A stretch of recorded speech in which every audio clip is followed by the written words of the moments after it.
Everyone, welcome back to E Vidyarthi. तो मैं हूं कांशा, आपकी English teacher, and today we are going to study आपके चैप्टर के क्वेश्चन आंसर्स एनसीईआरटी वाले। तो भाई उससे पहले मैं बता दूं आपने करना क्या है। अगर आपको कोई भी परेशानी पढ़ाई लिखाई में आ रही है तो जाना है www.evidyarthi.in पर और कर लेना है डाउनलोड, वो भी फ्री में, एमसीक्यू, सैंपल पेपर, सॉल्यूशंस और साथ ही साथ important question answers previous year के सैंपल पेपर भी आपको मिल जाएंगे। बुक, वीडियो, नोट, समरी सभी कुछ एक ही प्लेटफॉर्म पे आपको मिल जाएगा, इजीली उपलब्ध है आपके लिए। तो जाना है इस वीडियो के बाद फटाफट से कर लेना है फ्री डाउनलोड जो चाहिए वो। तो चलिए आइए स्टार्ट करते हैं question answers.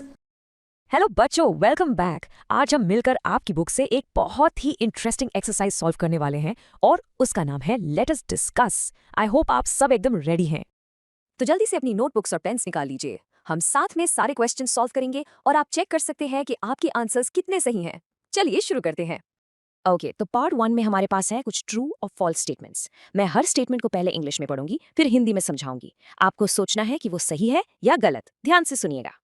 Question number 1 is The author expresses a deep longing to experience the world through the sense of hearing. इस स्टेटमेंट का मतलब है कि लेखिका यानी ऑथर सुनने की शक्ति से आवाजें सुनकर दुनिया को एक्सपीरियंस करना चाहती थी। क्या ये सही है? सोच के रखिए। The answer is false. ये गलत है, क्योंकि लेखिका की सबसे बड़ी इच्छा सुनने की नहीं बल्कि देखने की थी। वो सेंस ऑफ साइट से अपनी आंखों से दुनिया की सुंदरता को एक्सपीरियंस करना चाहती थी। चलिए अब अगले स्टेटमेंट पर चलते हैं। Question 2, The author would like exploring the city only to observe how people are suffering. यानी लेखिका शहर सिर्फ इसलिए घूमना चाहती थी ताकि वो देख सकें कि लोग कैसे दुखी हैं या तकलीफ में हैं। आपको क्या लगता है? And the answer is false. ये भी गलत है। हाँ, वो लोगों के दुख को कंपैशन यानी सहानुभूति से जरूर देखना चाहती थी, लेकिन इसके साथ साथ वो लोगों के चेहरे पर स्माइल्स यानी मुस्कान और उनका डिटर्मिनेशन यानी दृढ़ निश्चय भी देखना चाहती थी। चलो अब तीसरा क्वेश्चन देखते हैं। Question 3, The author would spend the first days seeing the people whose kind-heartedness and friendship have enriched her life. इसका मतलब है कि लेखिका अपना पहला दिन उन लोगों को देखने में बिताएंगी जिनकी दया और दोस्ती ने उनकी जिंदगी को बेहतर बनाया था। The answer is true. बिल्कुल सही। लेखिका ने यही प्लान किया था कि अगर उन्हें देखने की शक्ति मिलती तो वो अपना पहला दिन उन लोगों के साथ बिताएंगी जिन्होंने उनकी लाइफ को इतना स्पेशल बनाया, उनके प्यारे दोस्तों के साथ। ओके, इस सेक्शन का आखिरी सवाल। Question 4, The author acknowledges that even in 3 days she would not be able to see everything. यानी लेखिका ये मानती हैं कि 3 दिनों में भी वो सब कुछ नहीं देख पाएंगी जो वो देखना चाहती हैं। Is this true or false? And the answer is true. ये एकदम सही है। स्टोरी के एंड में लेखिका को ये एहसास होता है कि 3 छोटे दिनों में कितना कुछ था जो उनसे अनदेखा रह गया, जिसे वो नहीं देख पाई। बहुत अच्छा किया बच्चों। आई होप आपके अब तक के सारे आंसर सही होंगे। चलो अब पार्ट 2 के क्वेश्चंस की तरफ बढ़ते हैं। रेडी? ओके, अब आते हैं क्वेश्चन नंबर 5 पे। The author feels that everyone can find the greatest Joy merely by the sense of touch. इसका मतलब है कि लेखिका को लगता है कि हर इंसान सिर्फ छूकर यानी सेंस ऑफ टच से सबसे ज्यादा खुशी पा सकता है। सोचकर बताइए। The answer is false. ये गलत है। भले ही लेखिका को टच से बहुत खुशी मिलती थी, लेकिन उनका मानना था कि साइट यानी देखने की शक्ति सभी सेंसेस में से सबसे डिलाइटफुल यानी सबसे ज्यादा आनंदमय होगी। चलिए अब क्वेश्चन नंबर 6 देखते हैं। The author advises those who can see to appreciate every moment as if they might lose their senses tomorrow. यानी लेखिका उन लोगों को सलाह देती हैं जो देख सकते हैं कि वो अपने हर पल को ऐसे अप्रिशिएट करें जैसे कल शायद वो अपने सेंसेस खो देंगे। The answer is true. Yes, this is correct. ये इस स्टोरी का सबसे इंपॉर्टेंट मैसेज है कि हमें अपने हर सेंस को, अपनी हर फीलिंग को ऐसे यूज करना चाहिए जैसे हम कल उसे खो देने वाले हैं। इससे हम हर चीज को दिल से अप्रिशिएट करना सीखते हैं। और अब आते हैं हमारे आखिरी सवाल पर। Question number 7, on the third day the author would like to observe people in their daily lives and understand their experiences. इसका अर्थ है कि तीसरे दिन लेखिका शहर जाकर लोगों को उनकी डेली लाइफ में काम करते हुए देखना चाहती थी ताकि वो उनके अनुभवों को समझ सकें। And the answer is true. एकदम सही। यही उनका तीसरे दिन का प्लान था, शहर जाकर बस लोगों को देखना और उनकी जिंदगी को महसूस करने की कोशिश करना।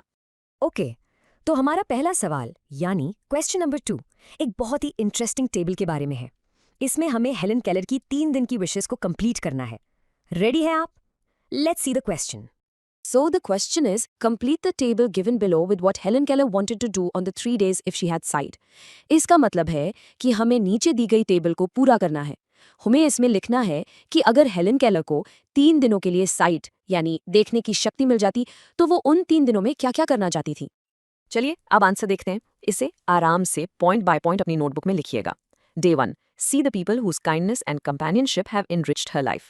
Know her friends from the feel of their faces.